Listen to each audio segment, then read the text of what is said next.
मेरा एक छोटा सा प्रश्न है कि अब तक जो लोग कहते हैं कि सत्य को बताया नहीं जा सकता, तो मैं आपसे ये जानना चाह रहा हूँ कि क्या इसका कोई शब्दों में बताने का जरिया है?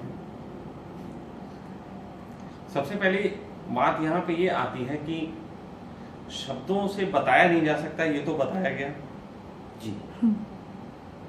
इससे ही सिद्ध होता है कि बताया जा सकता है। शब्दों से भी बताया गया और इतने लंबे प्रयास के बाद नहीं बता पाए, इससे ये कह पाए कि नहीं बताया जा सकता है। तो इस प्रयास की व्यर्थता ने यह सिद्ध किया कि नहीं बताया जा सकता है, तो इससे यह सिद्ध हो गया कि बताया जा सकता है।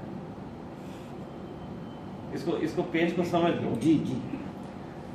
जैसे लोगों ने कहा कि सत्य नहीं कहा जा सकता,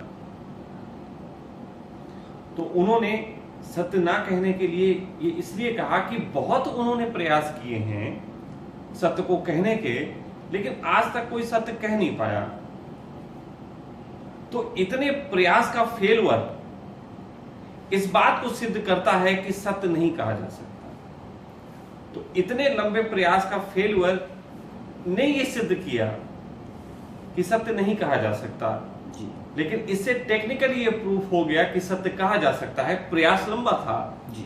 कि सत्य नहीं कहा जा सकता, इसके समझाने के लिए बहुत लंबा फेलुअर प्रयास किया। लेकिन अगर पॉजिटिव प्रयास किया जाए तो सत्य बताया जा सकता है।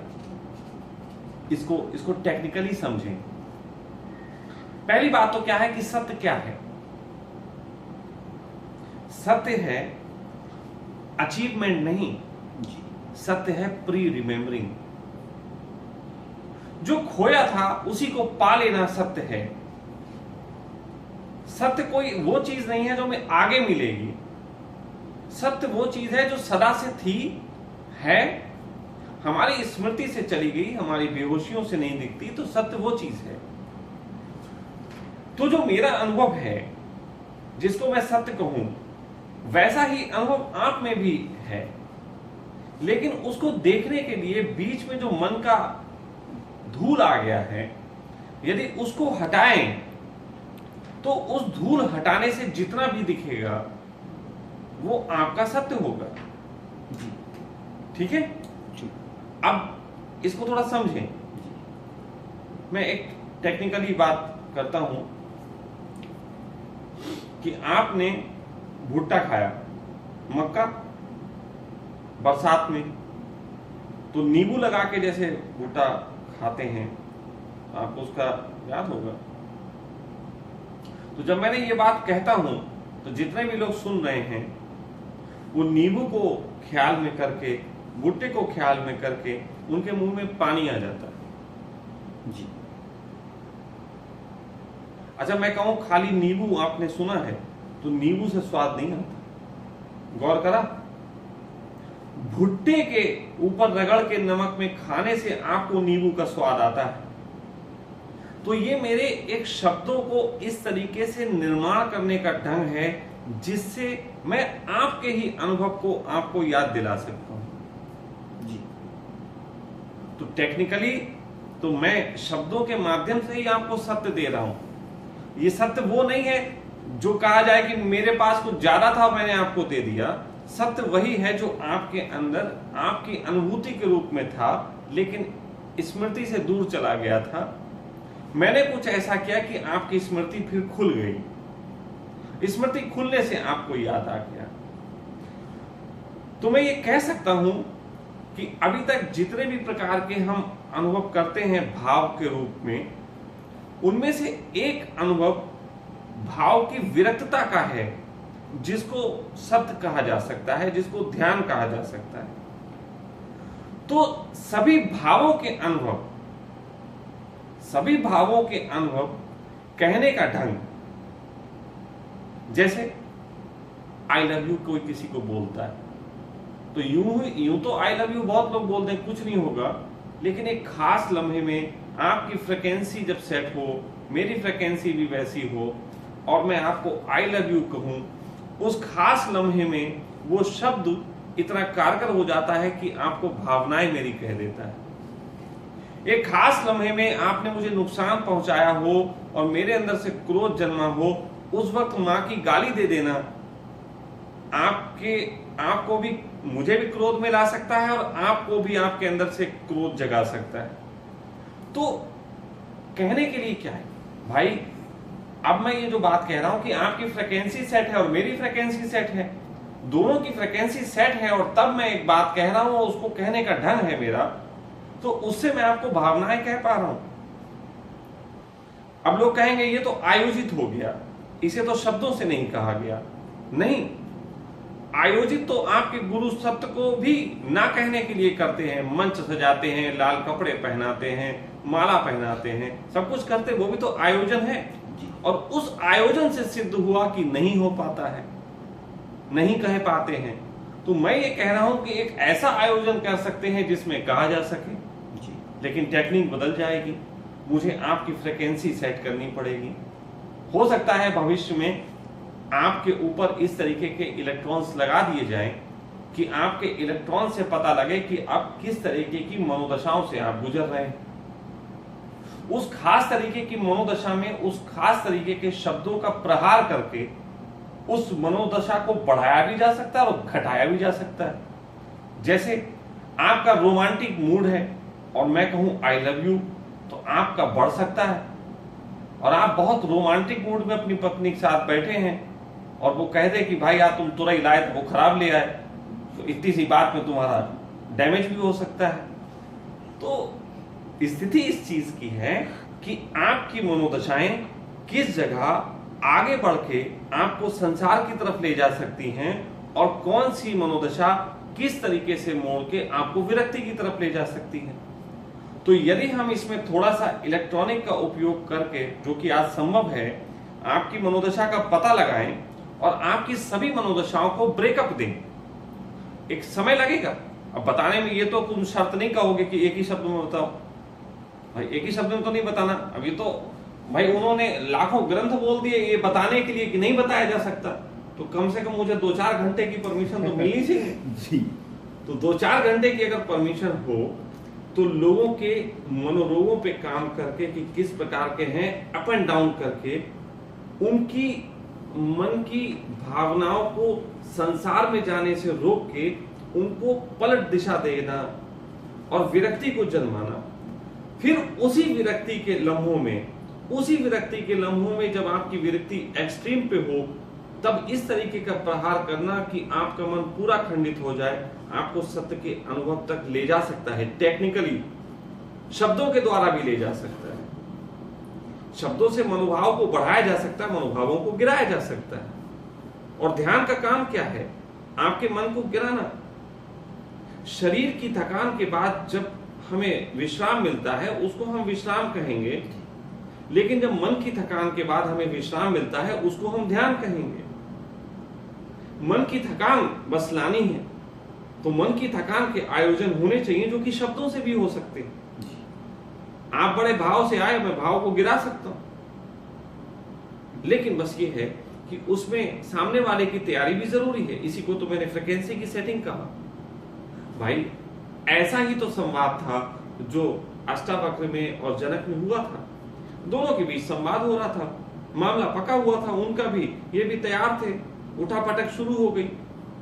अब हर आदमी कहे कि ठीक है हम भी जनक की तरह संवाद कर लेंगे, हम भी वही गीता सुन लेंगे जिस गीता में हम उपलब्ध हो जाएं, तो तुमको जनक होना पड़ेगा। तुमको जनक होने के लिए वो राजा वाली स्थितियां चाहिए, वो तुम पके हुए बैठे हो, वो संवाद उसी तरीके का हो।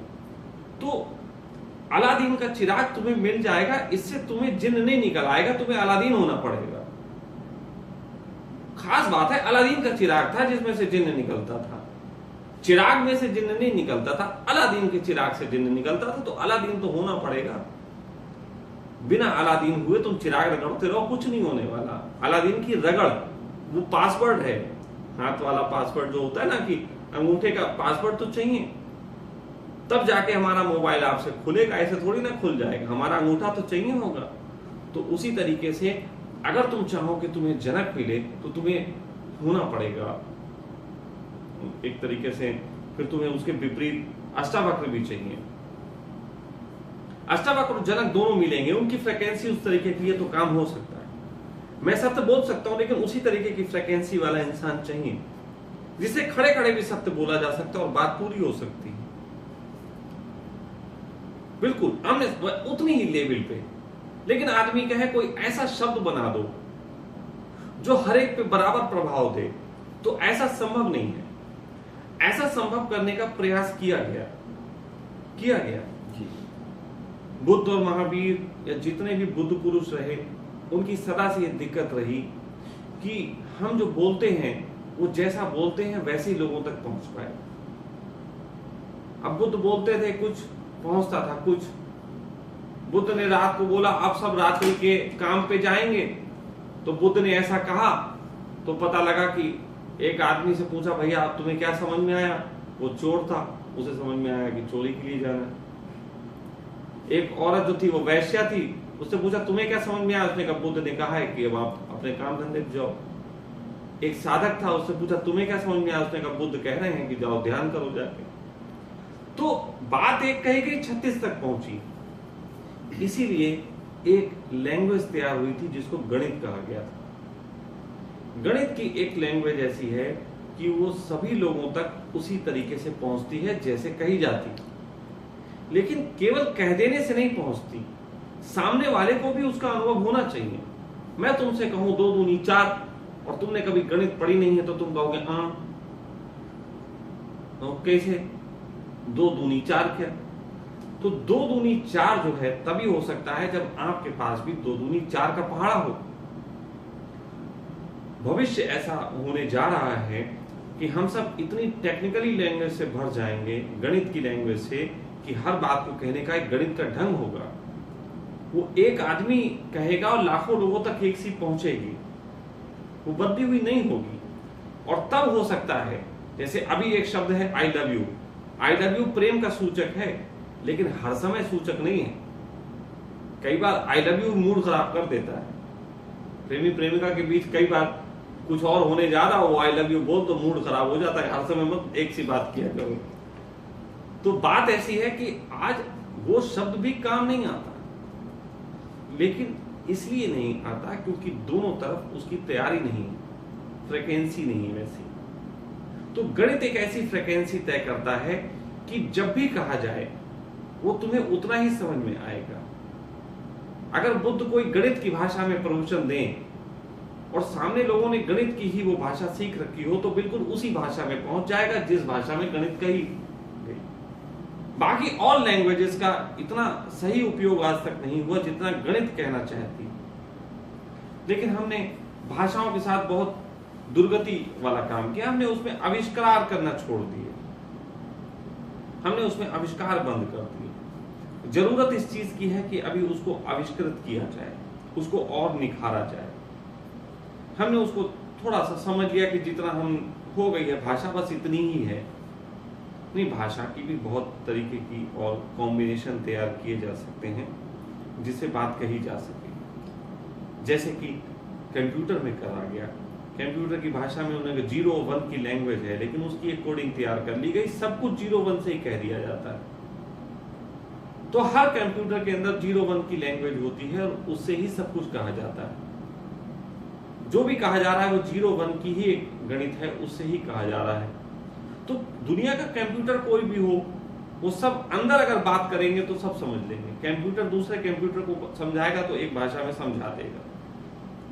लेकिन मनुष्य अगर, क्योंकि अलग अलग संस्कृति, अलग अलग माहौल, अलग अलग इंद्रियों की अलग अलग देशनाओं में, देश काल परिस्थितियों में अलग अलग तरीके से पला बढ़ा, तो उसके कॉम्बिनेशंस बिगड़ गए जी। इतने बिगड़ गए हैं कि 2 लोगों के अंगूठे का निशान भी एक जैसा नहीं होता। मतलब ये कॉम्बिनेशन बिगड़ने की तो बात है। बिल्कुल सही। आंखों की पुतलियों के अंदर के सेल्स भी कोई 2 एक जैसे नहीं होते, सबके भिन्न हैं। हमारा जीन कोड भी भिन्न है। तो ये उस दिन बहुत संभव हो सकता है जिस दिन हम जीन कोड को भी एक साथ तैयार करें। लेकिन फिर हो सकता है कि सांख्य इतना अच्छा हो जाए कि लोगों को सत्य भी कहा जा सके। लेकिन सांख्य जिस दिन इतना अच्छा होगा उस दिन इस जगत से काव्य विदा हो चुका होगा। कुछ मतलब हर चीज का भुगतान तो होता है ना। आज आप काव्य से भी इतने ग्रसित हैं कि काव्य में दुख के अलावा और कुछ नहीं मिल रहा। आज के प्रेमी पीड़ा ही पा रहे हैं। तो इसलिए काव्य दुख का कारण बन गया। तो आपके अंदर मांग उठ रही है कि सांख्य हो जाए। कल को सांख्य हो सकता है, लेकिन हो सकता है फिर आपकी मांग उठे कि यार ये तो बड़ा बोर्डम हो गया, जैसे स्वर्ग में बड़ा बोरियत है, इसीलिए तो मैं स्वर्ग जाना नहीं चाहता, स्वर्ग में बोरियत है। अगर स्वर्ग को जैसा बताया गया है, अगर वैसे ही स्वर्ग है, तो भाई मैं तो निश्चित नहीं जाऊंगा। क्या करूंगा वहां जाके? हाँ, सब अपने अपने में बैठे हुए। आपने स्वर्ग में सुना ही नहीं होगा कि दो लोग एक सी बात कर रहे हैं। स्वर्ग में सब अपना प्राइवेट लिमिटेड हो रखा है, तो वहां तो बोरियत है बहुत ज्यादा। तो इसीलिए अभी हम काव्य के जगत में हैं, हमको काव्य की पीड़ाओं के कारण सांख्य की मांग उठती है। लेकिन इससे अलग हटके मैं ये बात कह रहा हूं कि इससे अच्छी बात ये हो सकती है, जो कि शायद दोनों तरफ का सम्मान होगा, वो ये कि हम जीन कोड से ही इंसान का ये पता लगा लें कि स्वभाव क्या है। देखिए, पहले गुरुओं के पास शिष्य पूरी जिंदगी बिताते थे, तब गुरु उनका स्वभाव पकड़ पाते थे और उस स्वभाव के हिसाब से उन्हें योग और ज्ञान की शिक्षा देते थे। फिर उससे मामला अभी थोड़ा पलटते पलटते ये आ गया कि अब वो बच्चे 4-5 साल के बच्चों का स्वभाव पकड़ना शुरू कर दिया कि इनका क्या है। पश्चिम में उसी हिसाब से काम हो रहा है कि छोटे बच्चे में तय हो जाए कि ये डॉक्टर बनेगा, इंजीनियर बनेगा, खेलेगा, खेल कूद करेगा। लेकिन ये भी बड़ी दूरी है। 4 साल का बच्चा, 4 साल तक तो उन्हें बिगड़ने दिया ना।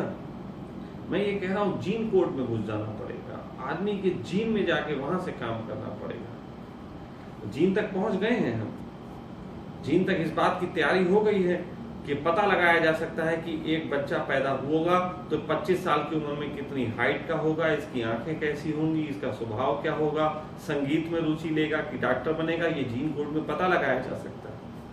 तो मैं ये कह सकता हूं कि जीन कोड में ये भी पता लगाया जा सकता है कि किस तरीके की बातें इसे भटकाएंगी। अगर वो पता लगाया जा सकता है तो उन चीजों को हटाया जा सकता है, और यदि उन चीजों को हटाया जा सकता है तो हर इंसान को हम ऐसा बना सकते हैं कि उसके अंदर डिवाइडिंग माइंड हो ही ना।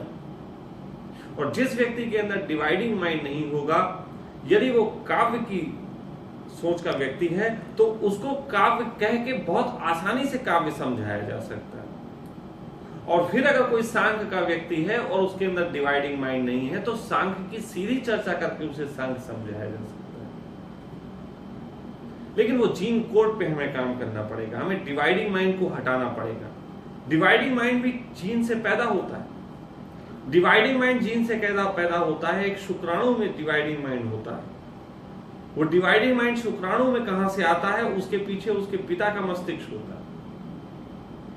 और वो पिता का मस्तिष्क डिवाइडिंग माइंड इसलिए होता है क्योंकि हमने दुनिया में सेक्स करना भी है और सेक्स का अपमान भी है। तो यदि हम कोई ऐसा पुरुष तैयार कर सकें जो कि बिल्कुल इन चीजों से मुक्त हो गया हो, और फिर उसके शुक्राणुओं के माध्यम से हम जगत में बच्चों को जन्म देने का काम करें, तो हम ऐसे बच्चों को हम इस दुनिया में ला सकते हैं जो कि बहुत अच्छे हो सकते हैं, जिनमें वो रोग कम होंगे, और तब जाके हम उस दुनिया का निर्माण कर पाएंगे जहां सीधे सीधे शब्दों के माध्यम से सत्य कहा भी जा सकता है। ये संभव है, लेकिन आज संभव है। ऐसी जिज्ञासा सबकी होती है कि काश आज संभव हो जाता, स्वामी जी आज कह देते। तो मैं कह सकता हूं कि मैं आज कह सकता हूं, मेरी फ्रिक्वेंसी तैयार है, लेकिन आपकी अभी पात्रता नहीं है, तो उसको लेके चलो।